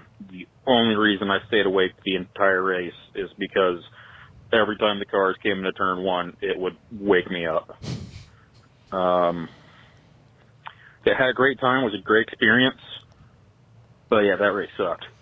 I wouldn't want COTA to be anybody's first race. No, absolutely not. And I don't know what, like, I get that. I wish we could call that guy back and say, what do you want them to do to change it? Yeah, what do you expect? Do you want a competition caution with 10 to go? Like, that sometimes that's how they go. But here's what the guy's got to do. The guy's got to get his ass up and walk around and go experience. Like, man, Road America fans are the absolute best. They walk and golf cart that entire track so that during a 3-hour race, they experience every corner. And at a place like COTA, you got to do a similar thing. Yeah. I mean, it's hard to answer your question. Casey tire wear could probably help, but it's still you don't see wrecks. Like we saw spins yesterday. We saw wrecks last year on green, white, checker restart into 1 because where the restart zone was, and we could all run each other over. I thought that was a good change this week. You were carrying a lot of speed into turn 1 on restarts this year, as Connor but you're spread out. But because you're going around that corner, the field's a little bit more spread, so you're not on top of each other down there. As a fan, road courses have a few problems. Number 1, most places you cannot see the entire track. Number 2, when they come by you at turn 1, you can see them coming up the hill at you. You can see them drive away from you. Then there's about 2 minutes where you can't see them at all. Yeah. So, that's what I'm saying. You have to move to change your viewing experience. And there's a whole lot of other tips I could give you. Some of them include slamming Fireball mini bottles. But if you go to a road course race, i.e. Watkins Glen, you're going to have to move around to enjoy the experience of the race itself. Pre-race, post-race, I think that's great everywhere we go. But, yeah. I think you look at it like if you're going to a road course race, I want you to treat it, unless you're willing to walk around and really enjoy it, you're treating it as a camp trip that just happens to have a race going on in the background. Because if you're going there expecting to see a phenomenal race at a road course, it's probably not going to happen. Yeah, more the experience. Well, keep those calls coming. Don't forget our number, 704-802-9572. Moving on to Ask DBC. Use hashtag Ask DBC. Send us those questions. We'll keep picking the best ones each week. This first one is from Tyler. Do you think we should just go to North Wilkesboro after Bristol instead of running COTA, just like Junior tweeted? I think that if you would like to see the champion determined by the best car and the best driver on that day, you go to COTA over Phoenix. Period. I thought somebody said something about North Wilkesboro. There's after. I think he said Wilkesboro and then go to COTA or something like that, right? He said leave Phoenix and don't go to COTA after Phoenix. Go to North Wilkesboro. Maybe I skipped ahead because the question on reading is not. Yeah, that that's why we had to. Sorry, we had to get new questions because you answered all of the questions on there. So I'm reading my phone. So go to Wilkesboro instead of Phoenix? Is that the question? Go to Phoenix. Leave Phoenix. Don't go to COTA. Go to Wilkesboro. Yeah, like I just said, I would much rather see less road courses on the schedule. So yeah, I'm good. I'm definitely good with less road courses and more short tracks. Brett. I think Austin, Texas is a phenomenal market to have a NASCAR race in. Obviously, it's the capital of the great state of Texas. I'm a huge fan of going to Texas. I love that we have a presence there, but I am on the bandwagon of too many road courses. So I would prefer to leave there, Phoenix being there, and go to good old North Wilkesboro. I want to see a points race there. Dude, I can't wait to get there as fast. There were modifieds were 2.5 seconds faster than we were. The Cup cars were said 2 2 seconds. seconds. Imagine if we have that much fall off. Jesus. Yeah, I don't think that's going to happen. But Be awesome. TJ. They could. I'm telling y'all this. Can you imagine wrecking at North Wilkesburg going that fast? No. Luke Baldwin almost did it, and that was like they were there testing the other day. But shout out to Luke Baldwin, by the way. Yeah, won one of the biggest modified races in the country yesterday. His third modified start. This kid was not racing anything as of 2 years ago. He got in a legend car, and he was on iRacing maybe, but I'm blown away by how fast he's progressing and how great of a race car driver he is. But he went there. Priest was driving Tommy's car testing for a modified race that's coming up, and Luke got out of the groove just a little bit. They said he was running lap times faster than Priest when he got in the car and just missed the groove a little bit, and it almost busted his ass real bad. There's an old saying, he ain't hit the wall yet, TJ. Yeah. He almost found out how much his dad would like to kill him if he would have destroyed that race car. But, so it's going to be interesting to see how much that groove can widen out, because that was what we fought when we went to Texas. When they redid Texas, if you left the bottom groove, it was over. It was over quick. So hopefully the groove will move out a little bit, and I think it will. But, it's going to be interesting when we go back there. This next one is from Aaron. What is going on with the Fords, and who do they have upcoming in the talent pipeline, such as a Zilisch, Raja, Love? None of those. But do they need it if everybody else is developing drivers? Man, here's the thing I say about drivers is I feel like if Ford wants to steal a driver, they'll steal one, and drivers are usually not the problem these days. It's funding, and the funding is getting better per the model. But Ford probably needs to be a little bit worried. I mean, we're 6 races in, and not only do they not have a win, they don't have anybody top 10 in points except Blaney, and they're just not fast. They're not relevant. We're going to Richmond this weekend, and when we get asked DBC picks, I'm going to assume we all load up on Toyotas if we're going to pick the fastest cars, because Ford just isn't relevant right now, and I don't know why. I want them to be. Yeah, they've qualified well, and TJ, this is a topic for you, but they seem like they qualified well at Vegas. They had good long run speed at Vegas, but then you really haven't seen much since then, and it's got to be worrisome at some point. Is a mile and a half what you need? I'm not sold on that yet. I think we'll see as we get to these other places. We've had good speed at some mile and a half, so I'm kind of optimistic on that, on the mile and a half stuff still. I feel like we were pretty competitive there as far as what my car was, I feel like, and Chris, but I don't know. It's hard to tell yet. As far as the pipeline, I'm not. Yeah, I mean, there's a big pool of drivers, and they're not all going to have places to go. So, I know they don't have the biggest developmental program right now, but I don't think finding drivers. Everyone's got their eyes on drivers still. If you wanted to go get a Sammy Smith or a Chandler Smith or a Justin Allgaier, you could go get him. I'm sure you could. They had a family feud Saturday. Did they? Sammy and Chandler. Did they? Yeah. Yeah, Chandler was getting close to my 180 award, I thought, but I think I've got somewhere else to go there. But he's gotten mine many times. So. Yeah. I mean, to answer the question, I don't know. I don't know of any drivers He's on my list too that are in the Ford pipeline. Really, we know Connor's Trackhouse. Yeah.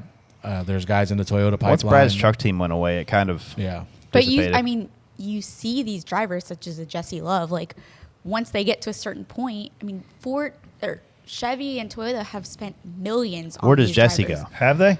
Where's Jesse going? Yes, they have. You see it. You of all people see it. So what do you think, Brett? Like, where's Jesse going in a year or two?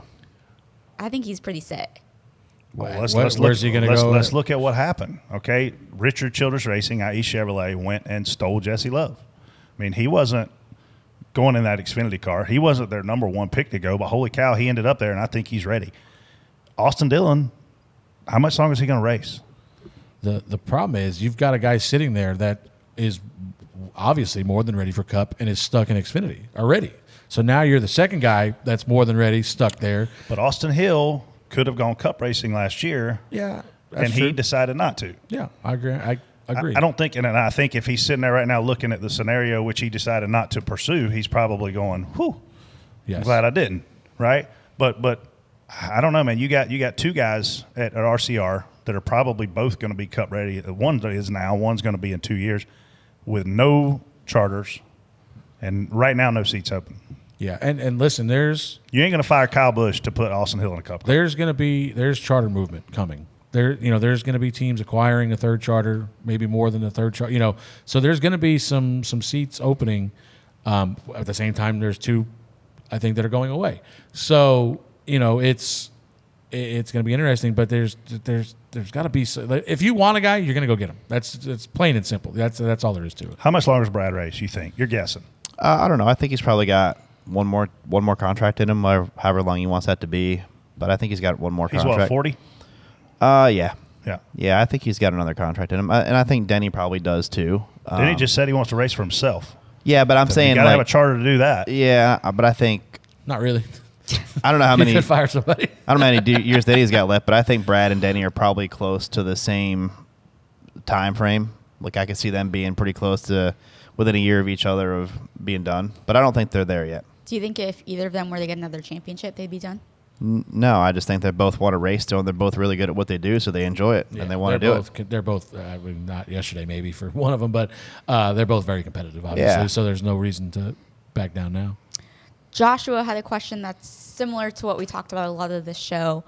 Lots of folks wanted to remove stage breaks, and if we did, does it make this race more entertaining? What do you guys think? No, I think the race, I don't think it would have been any different. Like I said, Bell ran the race like we didn't have stage breaks, and I thought was the better car at the end. But I don't think that they really had any effect on the race really yesterday. There was a little bit of overlap. Like those guys had to pass a few cars, but it wasn't this big. Xfinity and Truck are way more. You put the guys leading the race. Like Chandler leads the race, wins the stage. You put him in 12th. With tires, and you know what I mean. So here's this. I'll get into it now because I'm not going to call him an idiot later. Maybe Brett will, and maybe I'm stealing your one idiot right now. But Chandler was a perfect example, I thought, on Saturday where he forfeited stage points to improve his finish. That's what you're doing. If Chandler was at fifth place, I think all day with the top four guys were the best four. Chandler hung around fifth all day. Them four are definitely pitting because they're only there for one reason, or maybe SVG. But SVG was trying to win that race to get in the playoffs. So. You're going to stay out and bank. You can bank 20 stage points and 2 playoff points if you win those 2 stages, and then you get wherever you get back to, and I guarantee if you bank 20 stage points, you're going to be in the top 5 of overall points for the day. Absolutely. And then you go in the last stage. So now you've forfeited those points, and now you go in the last stage. I got track position. I'm good.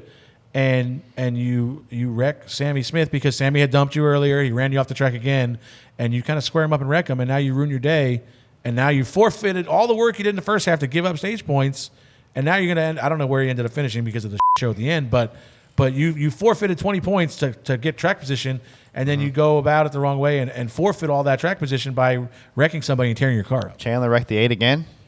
Yeah. Yeah, I haven't seen that before. Sammy. Actually, it wasn't even Sammy's fault. I think it was Austin Hill. Shoved Sammy through Chandler, the same place where you got us over there. Was that 16? Yeah. And then later in the race, they had another run in where Sammy kind of ran him wide off of 1, I think 15. it was, and then Chandler just kind of looked at me like Chandler got behind him, squared him up, and next thing you know, that of course, like to your point, TV wise, you don't see what happened. You just see the 8 spinning, and there's damage on the 81, so you know what happened. But you don't. I didn't see exactly that. But Chandler ruined his day essentially. After you can't make that mistake. If you got 20 points in the bank, okay, you can make mistakes like that maybe because it doesn't cripple you. But you forfeited those points, and now you're going to finish in the back after that. So it's a mistake you can't happen. Yeah. Well, perfect segue. What an idiot. Sorry, Brett, did I steal your one? I seen you had a couple other on the list. So. No, you didn't steal my one idiot. I mean, just to elaborate, I literally thought Chandler should have stayed out and won stage 2 because you left a playoff point on the table, and you're probably not going to beat those 4 guys that are running in front of you to win the race. And then I literally told him before the race, do not do anything stupid. Do not get in a pissing match. Stay on the racetrack all day. That worked. And I mean, he literally lost his mental composure, and that caused him to wreck a race car and screw his day up. So he probably deserves an honorable mention, but I've already gave him that via text, so I think he probably knows where I stand on that. I don't know. TJ, you go. I have to go with Brandon Jones. Oh. Why is that? Oh, yes, you're right. I mean, you're 100% you're going to right. win the stage and you cut the course from the lead. You got a 4-second lead. Yeah, and you cut the course coming to the green checker. Yes. Oh. Like, all right, you're right. I remember that now. You Mine's can't. Connor Zilisch because he had a 1 second pole speed ahead of everybody else. Blows turn one, makes his day way harder than it should have been. This guy should have won the race by But 20 he's seconds. still got a top 5. I think he he's still doing okay. came back. I think that's okay. I don't listen. I'm no mechanic. I don't know. I mean, I used to work on a modified a little bit here and there, but I'm gonna have to give it to who's ever responsible for the entire rear end falling out of the 04 truck yesterday or Saturday. I don't think that's a mechanical error from somebody putting it together. It looked to me like a weld broke. I'm assuming a truck arm weld.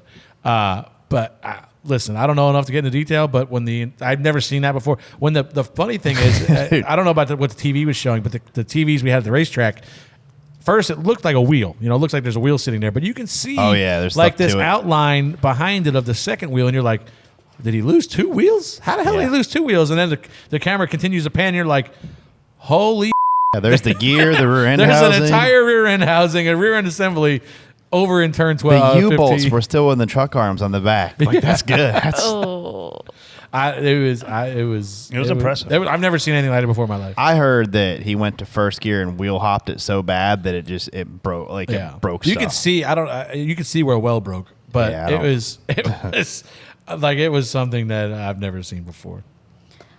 All right. Well, I don't know if I want to say this. Brett, congratulations. Again? You won again. I don't know if like you're I thought cheating Casey or won. something. No, I didn't.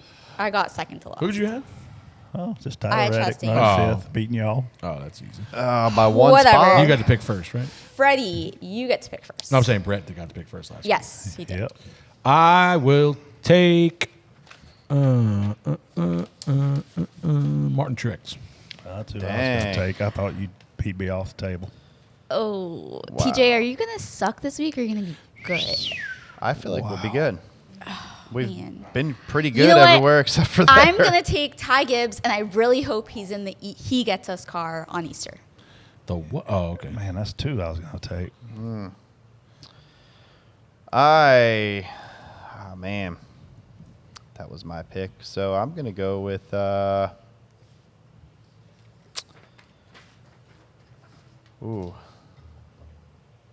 He's gonna go 2 in a row. I'm making sure. I'm gonna go William Byron. Denny Hamlin. Interesting. Can't believe y'all left Denny Hamlin on the table. I already picked him, and he won. So what can we expect in Richmond? What this tire are weekend? they taking? No, I don't know. Yeah, I'm not sure. What package are they taking? Short track. Short package. track. So yeah. we're taking the Bristol. Well, not the Bristol package. Not the Bristol. We're package. taking the Phoenix package. Phoenix package. Bristol. Okay. Yeah. I hope a lot of tire wear. I hope. I hope they wear I out. hope the it's the groove same widens as, out. I hope it's a little better than Bristol, but like to Dale's point, I hope Dale said on his show, I hope the tires wear out before the fuel runs out. That's the biggest thing I think we need to have happen at these places. I hope we're 5 back with tires inside. 8 back, coming quick. Easter weekend. Yeah.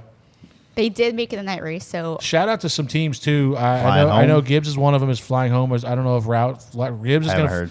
I don't Gibbs is think going to so. fly their people home Saturday after whatever the garage closes. they did make the Saturday schedule earlier too, so that helps. So people can be with their families on Yep. Easter morning, and then but that's the team doing that. Obviously, a team. I don't know how many teams are doing that, but shout out to them. So that you can be home with your family on Easter morning.